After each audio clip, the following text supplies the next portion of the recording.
Hello and welcome to episode 5 of Ask a Counselor. Today we're going to talk about our favorite mental health resources. This is by no means an exhaustive list of resources out there. We're just going to include some of our favorite ones.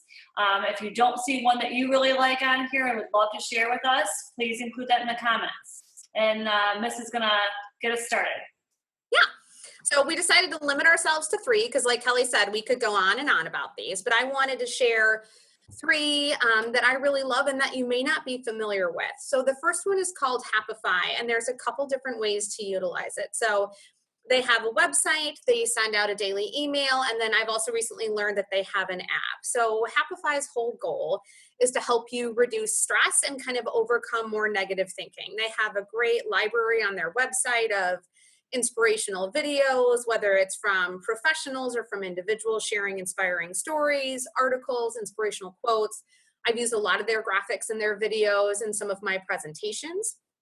You can also sign up for the Happify daily email, which I get, which I really love. It's got targeted content with a specific topic for every day. And then with the app, you can tell it a little bit more about yourself, and it will send you content that's targeted specifically for where you are in your life and what might be most relevant for you. So that's one of my favorites, and I use it all the different ways.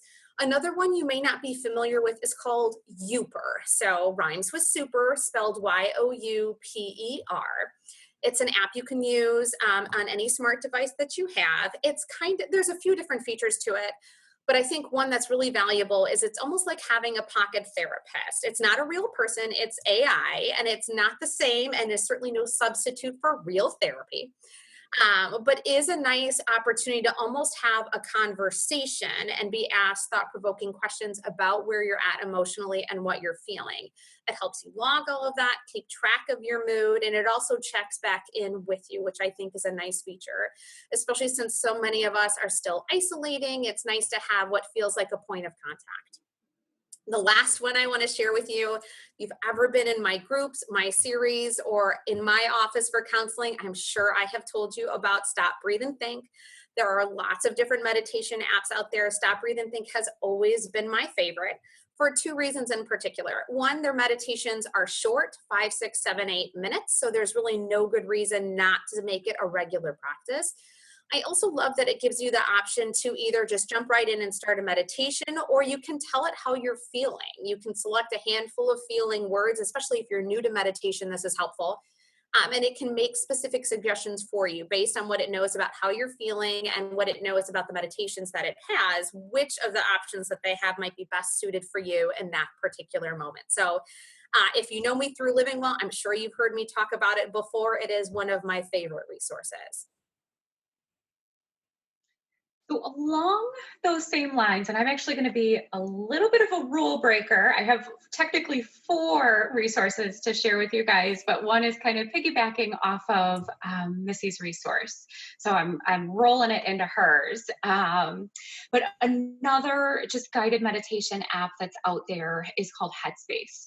One of the nice things why I really like Stop, Breathe, and Think as well is because most of their content is free of charge, which is a really nice perk.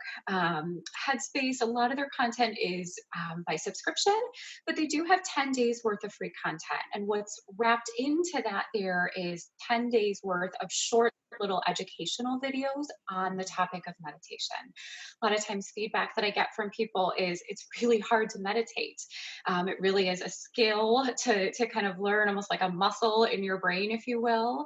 And so what I like about Headspace is it just gives you a little bit of that background information to enhance your meditation practice. So that's one kind of add-on resource.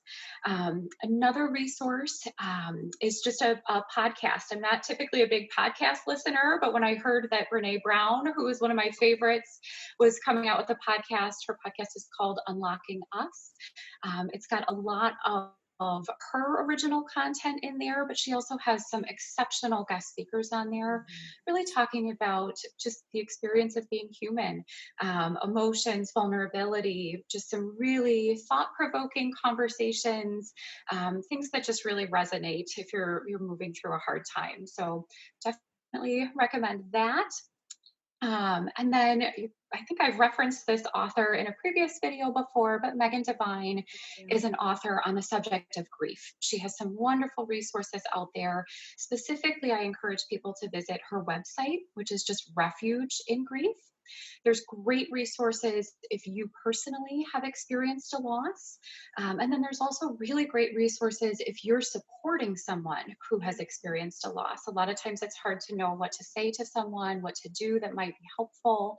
And so she has lots of great tips and information on there. She also has, which I have not seen because it hasn't officially come out yet, but she has a documentary that she's put together that's coming out. I know it's going to be airing on Facebook on July 15th. It'll also be airing on some local PBS stations, depending on where you live, called Speaking Grief. So I'm really excited to check that out. I anticipate that it will be very well done, very informative. And then one last resource is the Gottman Institute. So for anybody kind of looking for a little bit of information on just relational tips for couples, they have some really, really outstanding resources on there. They have, kind of like Missy was saying with Happify, there's an email. So the Gottman Institute does have what's called their marriage minutes that come out, I think twice a week, emails with really great tips. And then they do also have a podcast called The Small Things Often. So just short little nugget podcast with some great information in there. Well, see, I thought that I was the rule breaker of the group, and I'm going to break the rules too, but because Missy's like, stop it. I had so many more, but fine. So I'm actually going to talk about some resources for the young ones, the kiddos. So there's two really good ones that are helpful to build emotional intelligence and regulation. And so for the younger kiddos, that is Breathe, Think, Do with Sesame. It's a really great app. It's really user-friendly. Little kids aged like 3 to 5 can use it on their own or with a parent. And then for the older elementary school kids, Zones of Regulation. I think both of those apps are completely free. The Zones of Regulation might have a small fee, but they both, like I said, help build that emotional intelligence through fun little games.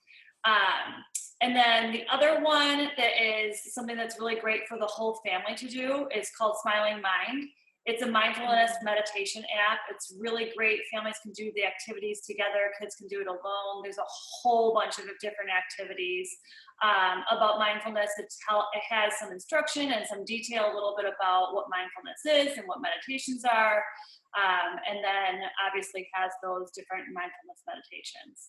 And then the last thing that I want to talk about is Cosmic Kids Yoga. I love this. It's so great. It has yoga for all age ranges. This woman is amazing. You can find a whole bunch of stuff on YouTube for free. I think they also do have like a paid like channel, if you will. And you can have access to all the content, but it's great because she does these stories along with the yoga moves that keeps kids really engaged. And we all know that movement for kids is wonderful, and obviously yoga for kids is really great as well. And then obviously the last thing is that all the apps that Missy talked about and Christine talked about usually have a kid version as well. So I encourage people to just kind of look into it and see if there's a kid version. For those kids kids love technology way more than adults, I think. So anytime that they get to get on an iPad or a tablet and do something, you know that it's something that is good for them. And then they also find it really fun and entertaining as well. Thank you, both of you, even though you shared more than you were supposed to. And thank you to all of you for continuing to tune in and for weighing in. We so appreciate your suggestions and you voting on the topics. For those of you who had asked for telehealth tips, we've put a list together that we're going to post on the LivingWell Facebook page as a quick reference for you guys rather than do a video. We thought that might be more helpful. Be on the lookout next week for a poll where you get to weigh in on the video after this. And thanks, everybody. Take care.